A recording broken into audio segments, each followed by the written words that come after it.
multiples niveaux de décision, gouvernement, région, département. Comment lutter contre le chômage des jeunes au niveau local? Il me semble que, justement, au plan local, on est assez limité, puisque je crois que c'est le sens de notre engagement au Front National, c'est cette lucidité. Il y a vraiment de solutions, de réponses qu'au plan d'un changement d'orientation politique au gouvernement. Voilà. Donc les retombées dans la France entière nous échappent un peu localement. Où en suis-je? Donc il est vrai qu'un maire, puisqu'il s'agit d'élections municipales, a un champ d'action tout de même assez restreint, assez limité pour lutter contre le chômage. Donc je crois que nous aurons essentiellement à défendre justement la ligne politique du Front National et du Rassemblement de Marine, que bien sûr je n'ai pas le temps de développer, hein, mais dont vous connaissez le principe fondamental qui est de retrouver notre souveraineté nationale pour une réorientation totale de notre politique économique. Merci. Les nouvelles zones commerciales entraînent les flux des consommateurs vers l'extérieur de notre ville. Certains pensent que le cœur de notre cité s'éteint. Que prévoit votre programme pour dynamiser et réimplanter des commerces en centre-ville? Je m'attendais à cette question. Hein. Pour moi, elle est très importante, c'est vrai. C'est certain. Moi, le bilan, je crois qu'il est malheureusement assez désastreux. Parce que cette extension des zones commerciales, cette grande distribution, qui a une sorte de monopole, et là aussi, c'est une question qui dépasse le plan local. On est toujours obligé d'en revenir un peu à ça. Il faut de toute façon qu'un maire fasse le maximum, une équipe municipale, pour aider les petits commerces. Alors, baisse de la fiscalité, adapter une fiscalité. Je ne veux pas me tromper en disant que c'est l'AGLO maintenant qui est compétente pour cela. Donc,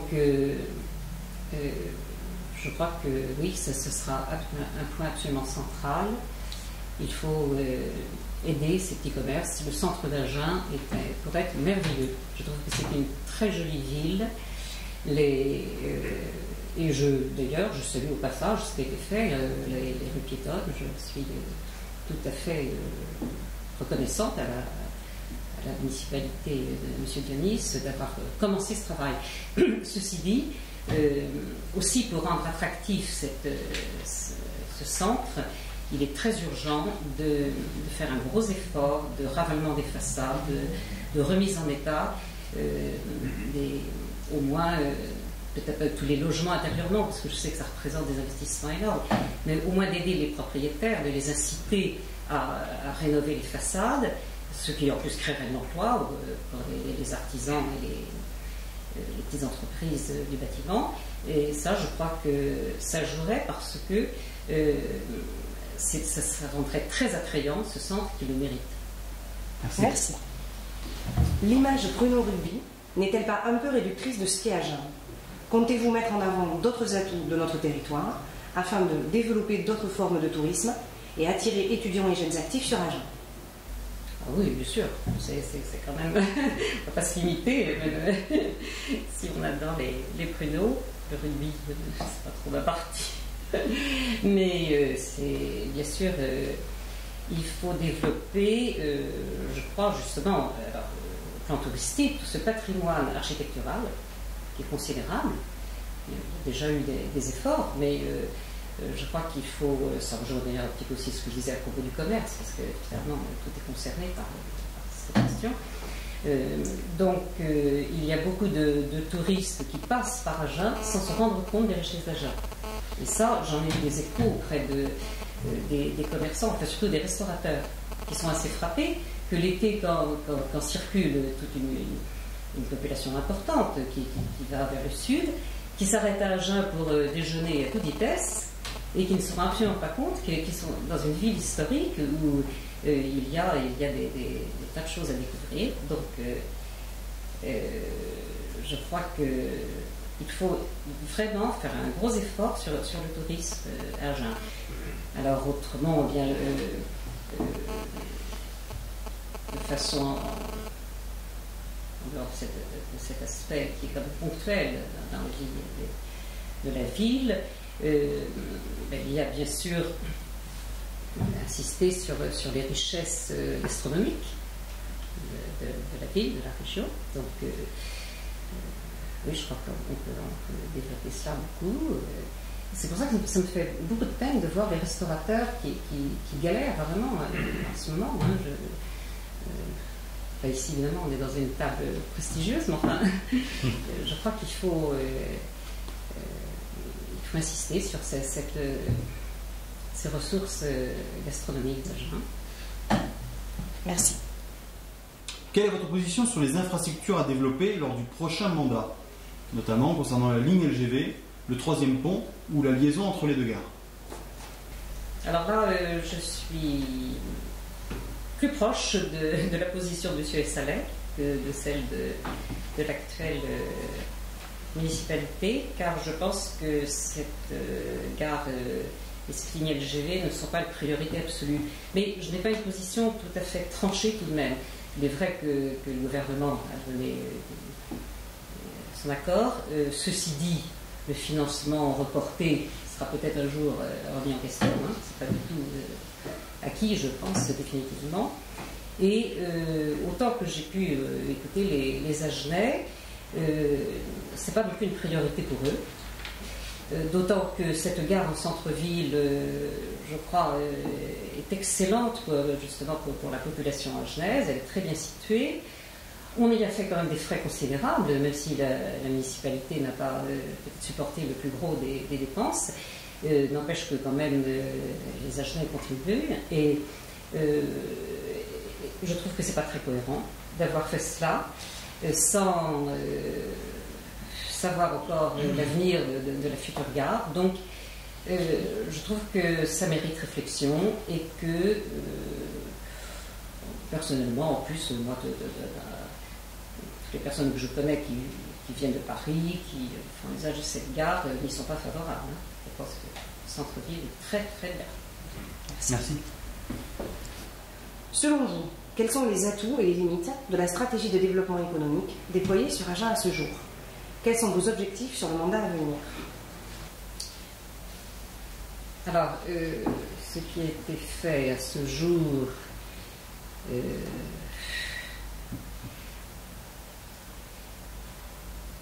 je ne sais pas si cette politique de toujours augmenter les surfaces de zones industrielles, d'exproprier pour créer encore d'autres zones qui vont soi-disant attirer les investisseurs, les entreprises.